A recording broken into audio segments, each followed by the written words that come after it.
প্রথম স্ত্রী ডিভোর্সের ঠিক 4 দিনের মাথায় দ্বিতীয় বিয়ে করলো প্রকাশ চক্রবর্তী। ডিভোর্স করতে অবশ্য তেমন বেগ পেতে হয়নি তার, কারণ রুমা কেশ খামারি করেনি, খোর পোশাকও চায়নি। প্রকাশ যেদিন রুমাকে পেপারে সই করতে বলেছিলেন সেদিন সে মাথা নিচু করে সই করে দেয় এবং সেদিনই ফাইনাল পেপার হাতে পায়। সেদিন বিনা বাক্য বইয়ে খালি হাতে বাড়ি ছেড়ে চলে যায়।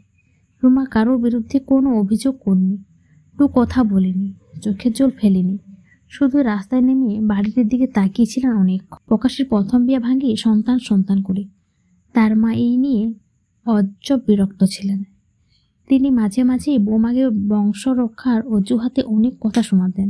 ডাক্তার বন্দি দেখিয়ে প্রকাশ চেষ্টা যে করেনি তা নয়, কিন্তু হয়নি। শেষমেশ প্রকাশ একতরফা সিদ্ধান্ত নিয়ে ফেলে নতুন বিয়ে করলে হয়তো সন্তান হতে পারে এই ভাবনায়। একদিন রাতে সে তার সিদ্ধান্তের কথা রুমাকে জানিয়ে দেয়।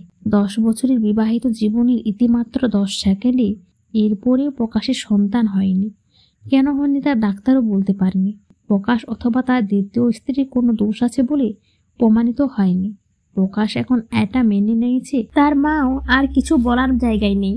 বয়সের ভারে তিনি এখন বাক্যহারা, সহ্যগত।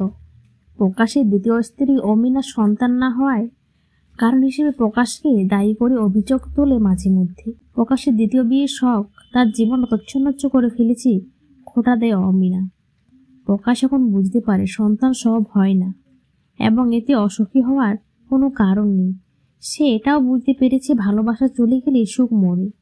সে রুমাকে তাড়িয়ে ভালোবাসা হত্যা করেছে, সুখ তালাবন্দি করেছে। আজ 12 বছর পর প্রকাশের মনে হলো রুমা কেমন আছে, কোথায় আছে, কি খাচ্ছে।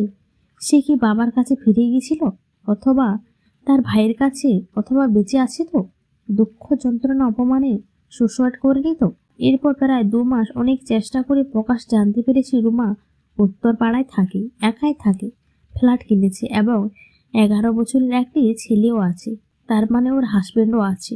দ্বিতীয়বার বিয়ে করেছে। প্রকাশ মনে মনে ভাবলো বেশ করেছি, সে যদি দ্বিতীয় বিয়ে করতে পারে রুমা কেন পারবে না, ঠিক করেছে। এর কিছুদিন পর থেকে প্রকাশের মনে হতে লাগলো রুমার সঙ্গে যদি একবার অন্তত দেখা করা যায়।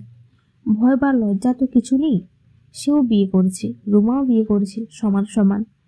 রুমা যদি বিয়ে না করতো তাহলে না হওয়ার কথা ছিল। রুমা কি দেখা করবে? তার সন্তান, তার হাজবেন্ড কি মনে করবে? রুমা কি চাইবে তার সন্তান জানুক তার মা ডিভোর্সি? 10 বছর অন্যজনের সঙ্গে ছিল, অথবা তার বর্তমান স্বামী পর্যন্ত হয়তো জানে না রুমা আগে একজনকে ভালোবেসে বাবা মায়ের অমতে বিয়ে করেছিল। এমনকি দরদন্ত প্রতাপ পুলিশ অফিসার ভাইয়ের নামে কেস পর্যন্ত। প্রকাশ প্রায় 2 মাস খুঁজে বের করেছে রুমার উত্তরপাড়ার ফ্ল্যাট। পরপর 2 বার না পেলেও আজ 3য় রবিবার আবার এসেছেন একই এক অমোঘ টানে। একদিন দরজা খুলল একটি 10 বছরের ফুটফুটে ছেলে। অচেনা এক ভদ্রলোককে দেখে সে প্রথমে হাত জোড় করে নমস্কার করলো, তারপর বলল, আপনি কি কাউকে খুঁজছেন? এটা কি রুমা নিয়োগী নয়, চক্রবর্তী? রুমা চক্রবর্তীর ফ্ল্যাট। রুমা তোমার কে হয়? মা। আচ্ছা, এটা তাহলে রুমার ছেলে। ভারী সুন্দর হয়েছে তো? সে আবার জিজ্ঞেস করলো, রুমা চক্রবর্তী তোমার মা? হ্যাঁ। ফ্ল্যাটে আছেন না? কোথায় গেছেন? স্কুলে। তোমার মা স্কুলে চাকরি করেন? হ্যাঁ। আজকে একটা পরীক্ষা আছে, আপনি কি মায়ের বন্ধু তা বলতে পারো? তাহলে ভেতরে আসে বসুন, মা 5 মিনিটের মধ্যে এসে যাবেন বলে ছেলেটা দরজা ছেড়ে দাঁড়ালো। প্রকাশ ভেতরে ঢুকে ড্রয়িং রুমে এসে অবাক হয়ে গেল। তার কলেজ লাইফের একটি দুষ্প্রাপ্য ছবি সোফায় ঠিক উল্টো দিকে টাঙানো। এই ছবি এখানে আলো কি করে? আশ্চর্য প্রকাশ ছবিটি দেখিয়ে ছেলেটিকে জিজ্ঞেস করলো, একে চেনা? কে উনি? ছেলেটি হেসে উত্তর দিল, yes, he is god, he is my god. আমি প্রতিদিন সকালে ছবিটির সামনে বসে প্রার্থনা করি। এমন সময় কলিং বেলের আওয়াজ হতেই ছেলেটি দৌড়ে চলে গেল দরজার কাছে, গিয়ে তড়বড়িয়ে বলল, মা, তোমার বন্ধু এসেছে তোমার সঙ্গে দেখা করতে। রুমা ডাইনিংয়ে এসে প্রকাশের পায়ে হাত দিয়ে নমস্কার করে ব্যাগ রেখে প্রকাশ পাশেই বসলো। বলল, কেমন আছো? রুমা যেন জানতো প্রকাশ আজ আসবে। রুমার স্বভাব একদম পাল্টায়নি। আগেও যখন সুযোগ পেত তো পায়ে হাত দিয়ে প্রণাম করত প্রকাশকে। প্রকাশ খুব বিড়ম্বনায় পড়ল। প্রকাশ ভেবেছিল রুমা তার সঙ্গে অন্তত খারাপ ব্যবহার করবে, এই আচরণ সে কল্পনাও করেনি। প্রকাশ অস্বস্তি এড়ানোর জন্য হেসে বলল, তোমার হাসবেন্ড কোথায়?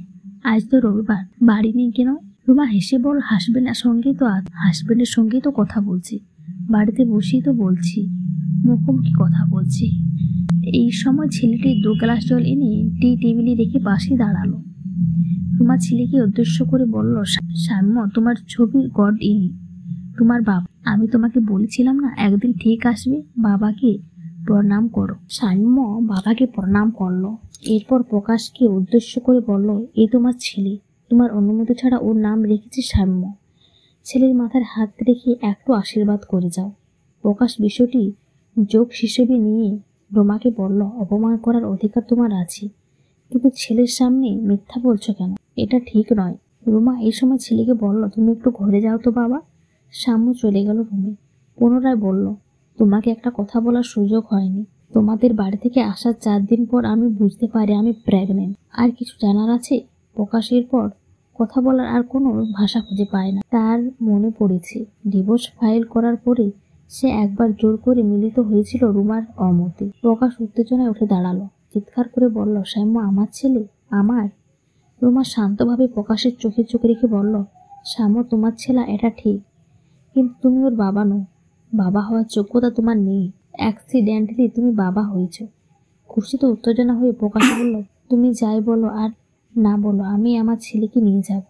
ও আমার ছেলে, বায়োলজিক্যাল ও তোমার ছেলে, এটা ঠিক।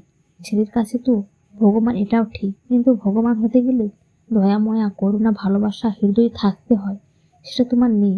ভগবান যেমন অদৃশ্য থাকেন, আমিও বলবো তোমাকে অদৃশ্য থাক। আর একটা অনুরোধ, আর কোনোদিনও এই বাড়িতে আসো না। কোনোদিন না, দরজা খোলা আছে। নিশ্চয়ই আর অনুরোধ করতে হবে না বেরিয়ে যাওয়ার। বলে আর একবার পায়ে হাত দিয়ে প্রণাম করে দ্রুত পাশের ঘরে গিয়ে দরজা বন্ধ করে দিল রুমা। গল্পটা কেমন হয়েছে অবশ্যই কমেন্ট করে জানাবেন।